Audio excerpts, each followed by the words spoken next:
Welcome back. The war on Boko Haram is not over until the terrorist group Boko Haram is completely defeated, and that's according to the Chief of Air Staff, Air Vice Marshal Sadiq Abubakar.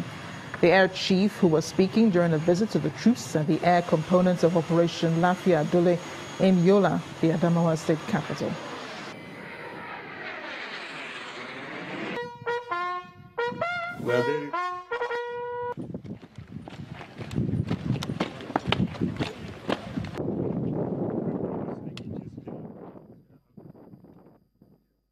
We are very proud of the efforts you are making, and we believe that it's impacting positively on our overall strategy to deal with the threats in the Northeast.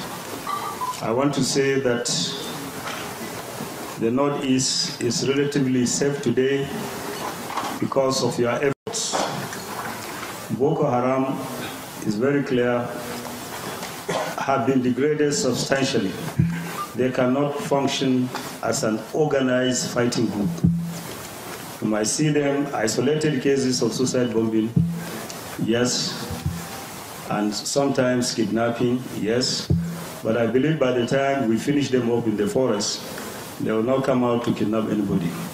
So we have to redouble our efforts and make sure that we cleanse the visa forests or areas where they are attempting to regroup. Make sure we clean them up and clean the Nigeria-Chad border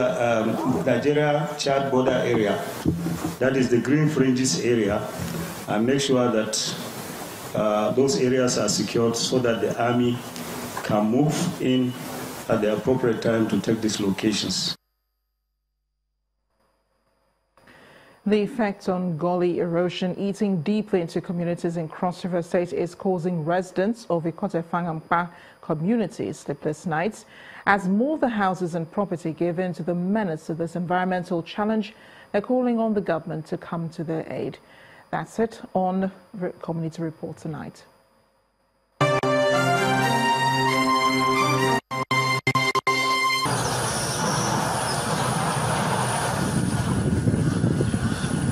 Ikotefangampa Community Estate 2, Cross River State, on the verge of being cut off from the rest of the surrounding communities as the major link road gives way to the menacingly approaching gully erosion.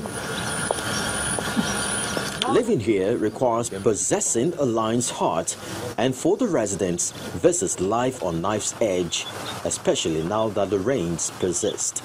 The place you are seeing, it has taken so many lands here, and people are frustrated. Even some of our landlords have become tenants. Somebody like me, I've become a tenant here in this community. A lot of properties have been damaged. The erosion have caused so many, it's threatening our life and property. So we need government to come to our assistance. The latest casualty is the only access road into the estate, which has been badly damaged.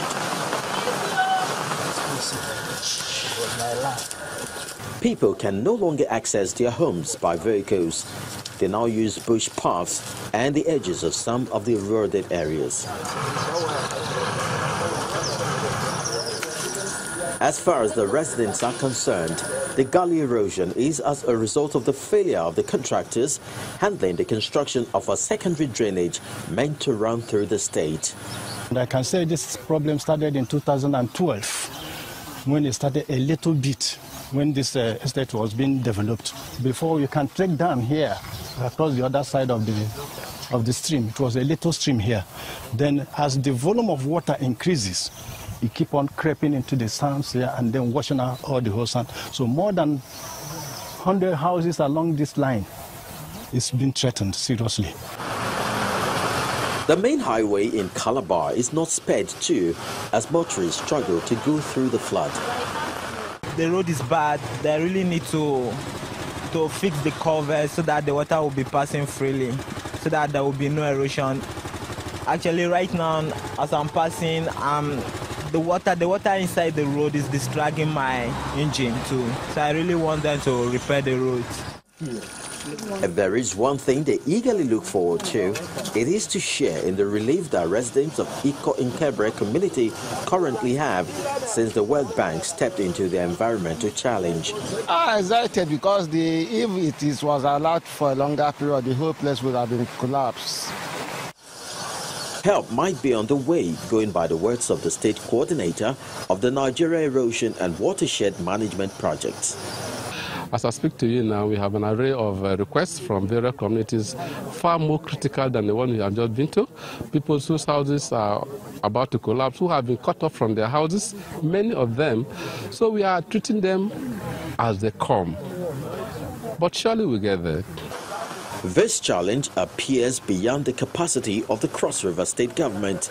Nevertheless, they must show commitment towards providing basic support for these erosion-plagued residents who daily have their heart in their mouth, not knowing what a rainfall on a single day holds for them.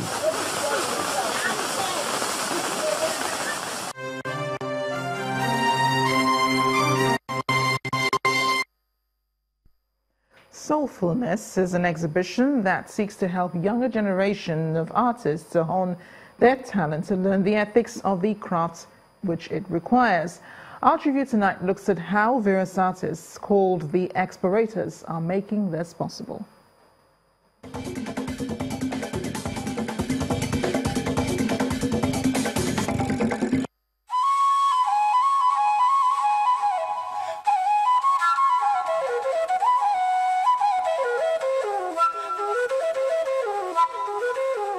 12 artists from a group called the Visual Explorators have come to the Quintessence Gallery to show the way they think, feel and desire in an exhibition titled Soulfulness. Contemporary artist Dr. Kunle Adeyemi is the one leading the pack, and he explains why they decided to do this now. I chose this as a playback to the community so that we can actually help the coming generation. So sometimes we put ourselves together, and most times rather, we put ourselves together and teach ourselves one or two things, particularly concerning the ethics, the skill aspect of art. And we do workshops together, and we train ourselves. Sometimes some of the students do not have the formal training in art, but we choose to put them on the line, refurbish them, and today we are seeing some of the products of such students who have actually gone through the Kunle Adeyemi studios. You know, so we put ourselves together and call ourselves the Explorators. The other artists here talk about the different issues in their unique style, from what's happening in the society to the beauty of culture and tradition. I have 3 works in this group exhibition, and one of them is Sight of Destiny, another one is Sweden Experience, and of course the last one that has to do with is an image that is hiding somehow as a building form, and it is anonymous. Art from the heart. That's what these artists have served the audience, and hope they enjoy this enough to come for another helping when they serve the next dish.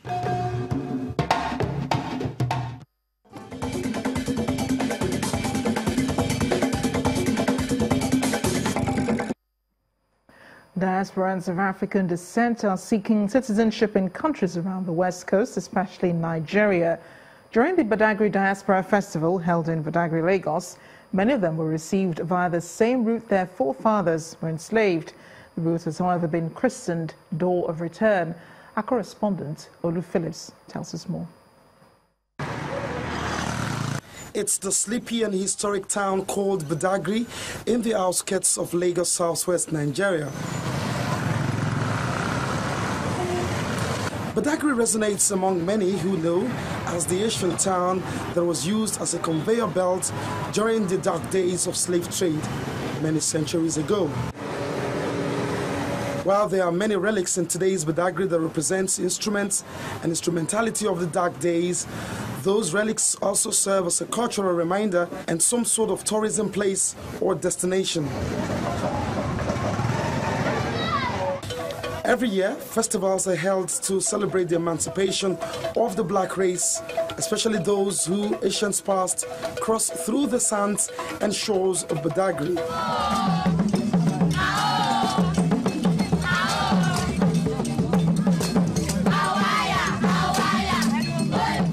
This year's Badagry Diaspora Festival is one unique event interrupting the serenity of the kingdom, but all for good.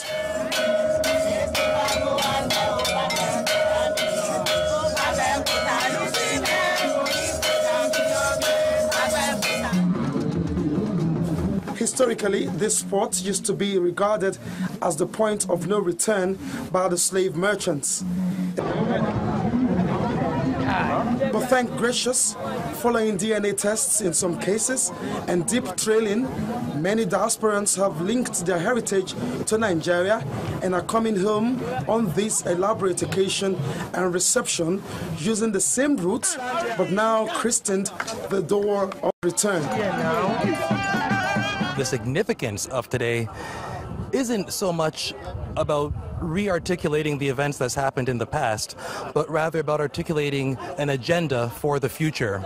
Africa for Africa, promoting Africa's unity between Africans on the continent and its diaspora, measuring the successes of contributions of the black race to humanity is of the essence to these returnees. I've already returned home. I've chose Ghana as my home. We have thousands of Africans who've already repatriated, and we are trying to use our testimony and our experience to give confidence to those Africans who still have doubts that Africa is not available to them. Africa is available. This is our time, and we're here to help amplify that message.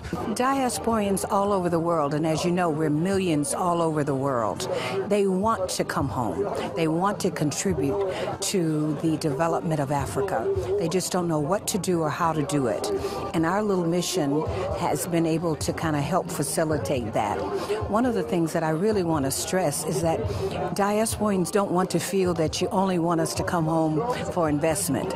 We want to come home as family members. And that's one of the things that Ghana has done very well in terms of embracing us, in terms of giving us citizenship, in terms of giving us land, and really, really showing in a real way that they want us and they respect and they appreciate who we are as their kids, as their relatives. Nigeria also seemed ready to advance on diaspora relationship. This is the first time the door of return is happening, in this part of Africa. Not just paying lip service, but actually, opening the door of return for them. So that is part of what we're doing here, to create that seamless platform for Africans in the diaspora who want to have the connection with their roots back home. Welcome home, mates. Welcome to Nigeria, Africa's giant. The hope will be to see a robust partnership and immense contribution from their expertise. Olu Phillips, Channels Television News. Still ahead on the news at 10, Super Eagles of Nigeria arrive in Yaoundé ahead of Monday's 2018 World Cup qualifier return leg clash against the indomitable Lions of Cameroon. Please stay with us.